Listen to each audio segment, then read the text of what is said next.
Well, Jim, our final topic here is something that a lot of people were sending in while we were off. Actually, it's two separate topics, but they both involve CM Punk. The first one, footage emerged, Madison Square Garden, a holiday show for the WWE, annual tradition.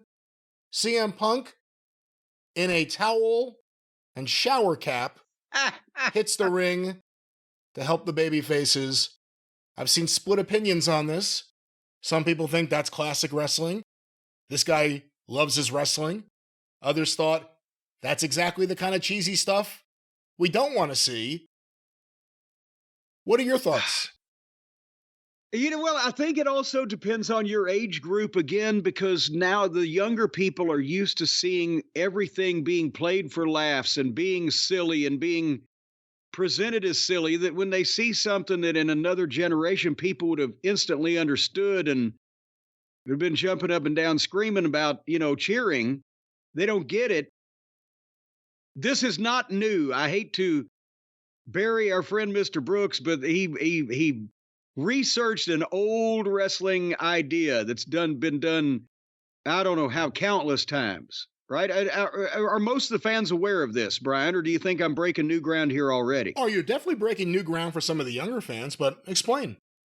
Okay, well, back when this shit used to have to make sense, right? Back when the people were expected to believe what was going on was spontaneous and not all part of some grand scheme, there were certain things that you had to do to close loopholes. Let's say, for example, now when they're in the big NBA-sized arenas for a TV taping, and the heels are beating up the babyface, and you're expected to be upset about this, and people, oh my God, if someone could save him, and then here comes the babyface running down finally. Well, in a building that size, you can believe it took somebody a minute or whatever to be made aware that, oh, your friend's in trouble, right? Oh, shit, I got it. And even sometimes the WWE, because they're trying to put a little more production pizzazz in this, they'll show the guy running in from the back on the screen, whatever. But back in the old days, when a lot of wrestling television was taped in television studios, let's say, for example, that Jerry Lawler's the big babyface in Memphis, and the second biggest babyface is Jimmy Valiant. Well, Jimmy Valiant wrestled in segment 3, and he did his interview, and they come back 2 minutes later, and here's Jerry Lawler wrestling. Now the heels jump him, and they're kicking the shit out of him, and you're expected to be worried about Jerry Lawler, but it would bury Jimmy Valiant, who the people know was just there. If he didn't come out to help Lawler, people would, well, fuck you, you asshole. You could have helped him. So one of the ways they used to delay that inevitability of happening is the heels would get a minute on the fucking babyface. They'd have him bleeding, or they'd have him in trouble, or they'd do whatever they were going to do. And then here would come the babyface in like slippers or shower thongs and goddamn under trunks, maybe with a towel around him and shampoo in his hair, and fucking make a mad dash to get, oh no, and the heels would bail out. And the people would instantly realize, oh my God, he would have been here earlier, but he was in the shower. And the classic example of this that I remember, really like 1973, because Harry Thornton was the announcer, I'm pretty sure. It might have been Sterling Brewer. Now that I think about it, it was Sterling Brewer, which means that the tape was probably from Birmingham, Alabama, the southern end of the Goulas territory. And Don Green had wrestled a match earlier in the show, and they had interviewed his daughter, who was probably like a 16-year-old teenage girl or whatever. But Don was a big baby face, and they interviewed his daughter. She was there either because it was her birthday or maybe it was Father's Day. Who knows what fucking, reason they came up with. And she just said something good about her father. And they go to the break, and they come back in the heels. are out there with their man. I think it was the Infernos and JC Dykes, but I may be wrong. I bet you Scott Teal would know.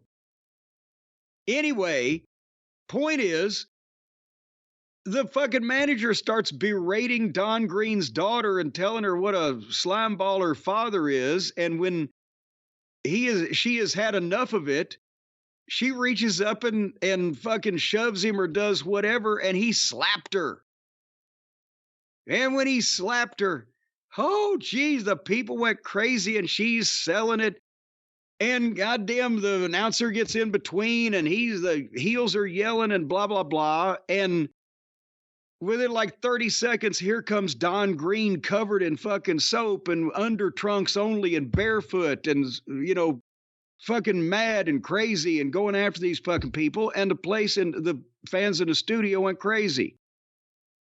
But anyway, it's old as the hills in terms of even in the Louisville Gardens or any other arena, from years ago, the fans knew that if there were 14 guys on the card, 7 of them were baby faces and 7 of them were heels. That means that the early match baby faces, the people, okay, the preliminaries, they've already left. They got to go wherever they're going, right? And many times they had. But those top baby faces that wanted to stay over in the main event, they either needed to have an excuse for not coming out and helping or be too late or whatever the case, or it would bury them. And the people knew they were in the fucking building. So there would be different reasons why that they left early or called away or on the phone or whatever the fuck.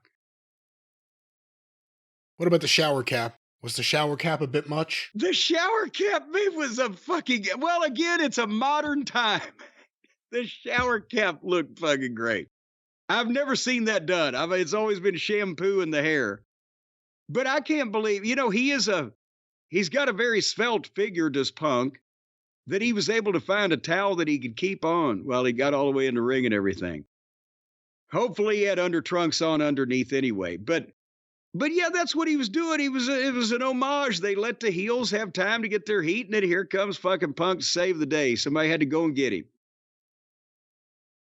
And I see nothing wrong with that. Because again, the shower cap, but they had to see it. It's Madison Square Garden. They were full. They had to see it back in the cheap seats. So.